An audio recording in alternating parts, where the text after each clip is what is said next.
പാലക്കാട് ജില്ലാ ആശുപത്രിയിലെ ചികിത്സാ പിഴവിനെ തുടർന്ന് കൈ മുറിച്ചു മാറ്റേണ്ടി വന്ന 9 വയസ്സുകാരിയുടെ കുടുംബത്തിന് 2 ലക്ഷം രൂപയുടെ ധനസഹായം പ്രഖ്യാപിച്ച് സംസ്ഥാന സർക്കാർ. മുഖ്യമന്ത്രിയുടെ ദുരിതാശ്വാസ നിധിയിൽ നിന്നാണ് തുക അനുവദിച്ചത്. ചികിത്സയ്ക്കുള്ള പണം പോലും കണ്ടെത്താൻ കഴിയാത്ത കുടുംബത്തിന്റെ ദുരവസ്ഥ 24 വാർത്തയാക്കിയതിനു പിന്നാലെയാണ് സർക്കാരിന്റെ ഇടപെടൽ. 24 ഇംപാക്ട്. പല്ലശ്ശന സ്വദേശിയായ 9 വയസ്സുകാരി വിനോദിനിയുടെ കൈ മുറിച്ചു മാറ്റി 2 മാസം പിന്നിട്ടിട്ടും സർക്കാർ തങ്ങളെ പരിഗണിക്കുന്നില്ല എന്നായിരുന്നു അമ്മ പ്രസീതയുടെ പരാതി. കുടുംബത്തിന്റെ അവസ്ഥ പരിതാപകരമാണെന്നും സഹായിക്കണമെന്നും അമ്മ പറഞ്ഞത് 24ലൂടെ. കൈ നമ്മൾ പൊക്കാനൊക്കെ പറയണ്ടല്ലോ, അപ്പൊ അത് പൊക്കാൻ പറയുമ്പോൾ ഇവിടെ വേദനിക്കുന്നുണ്ട്. 2 കൈ ഡോക്ടർമാര് പറഞ്ഞു നമുക്കിപ്പോ കൈ പൊക്കാനൊക്കെ പറയാനാണ് പറയണത്, അപ്പോഴാണ് നമുക്ക് കൈ വെക്കാൻ പറ്റുള്ളൂ അങ്ങനെയൊക്കെ പറഞ്ഞു. അപ്പോൾ അല്ലെങ്കിൽ ഇവിടെ ഇതാവും, ബ്ലഡ് ഇതാവും എന്നൊക്കെ പറഞ്ഞ് നമ്മളോട് കൈ പൊക്കി എക്സസൈസൊക്കെ ചെയ്യാനാണ് പറയുന്നത്.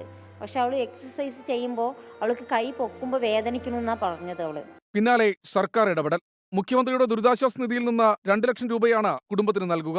സർക്കാരിന്റെ സഹായത്തിൽ ആശ്വാസമായില്ലെന്ന് അമ്മ പ്രസീത 24നോട്. നമ്മൾ 2 ലക്ഷം രൂപയിൽ ഒതുക്കണമെന്നാണ് പറയുന്നത്.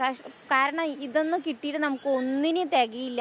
കൈ വെക്കാനും വലിയ തുകയാവില്ല. അതിലൊക്കെ പറയുന്നത് നല്ല കൈ വെക്കണമെങ്കിൽ 25 ലക്ഷം രൂപയെങ്കിലും ആവുന്ന പറഞ്ഞു. എൻ്റെ മോളുടെ കൈ പോയത് തന്നെയാണ്, ഇനി തിരിച്ചു കിട്ടാൻ പോണില്ല.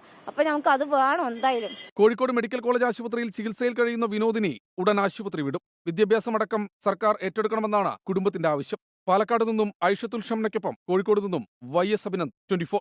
ലോകത്തെവിടെയായാലും ഏത് സമയത്തും 24 വാർത്തകളും ഓഗ്മെന്റഡ് റിയാലിറ്റി പാക്കേജുകളും എക്സ്പ്ലെയിനറുകളും വിശദമായി കാണാൻ ഞങ്ങളുടെ യൂട്യൂബ് ചാനൽ നിങ്ങൾക്ക് സബ്സ്ക്രൈബ് ചെയ്യാം.